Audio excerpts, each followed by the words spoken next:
আলহামদুলিল্লাহ, খুব ভালোই যাচ্ছে। বর্তমানে ব্যস্ততা জীবন নিয়ে জীবন নিয়ে ব্যস্ততা।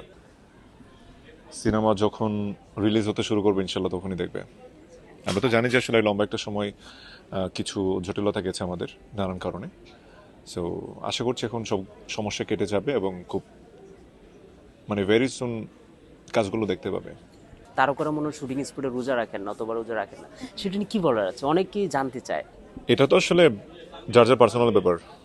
হয়তো অনেকে মনে করে যে ওটা খুব পরিশ্রম করতে হয় ক্যামেরার সামনে, কিন্তু আমার আসলে ফিজিক্যালি খুব বেশি কষ্ট হলে তখন অনেক সময় টাফ হয়ে যায়।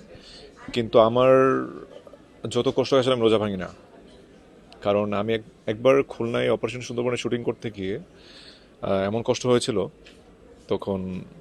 একবার ফিল হয়েছে আর কি আমার, যে এত কষ্ট করে যেহেতু একবার রোজা রাখতে পেরেছি, সো কখনোই রোজা ভাঙবো না। ভুলে কিন্তু সব পানি খেয়েছেন? ছোটবেলায় ছোটবেলায় গত 5 থেকে 6 বছর এরকম সমস্যা হয়নি। আমি ভাজা পোড়া খুব পছন্দ করি, কিন্তু খুব কম খাওয়া ট্রাই করি, যেহেতু ভাজা পোড়াটা একটু আনহেলদি।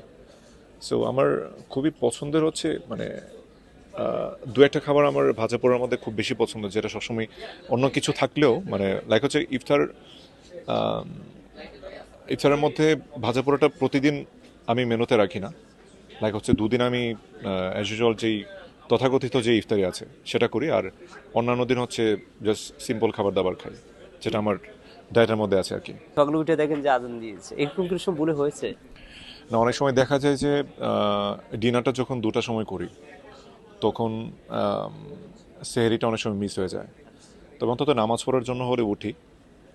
এরকম ঘটনা ঘটেছে আসলে যে উঠি নাই, তবে সত্যি বলতে শুধু সেহেরির জন্য দেখা যায় যে ডিনার লেটে করার কারণে দেখা যাচ্ছে সেহেরিটা করার প্রতি একটু গাফলতি অনেক সময় থাকে, কিন্তু নামাজের জন্য হলে উঠে যায়। 3 থেকে 4 বছর আগে এরকম হয়েছিল যে উঠছি না বা আগে খেয়ে ফেলেছি, ভেবেছি যে না ডিনার করেছি, সেরে না করলে হবে, রাখতে পারবো। যখন থেকে আমি বুঝি তখন থেকে আমি রোজা রাখি, সো ওরকমটা বলতে হয়নি।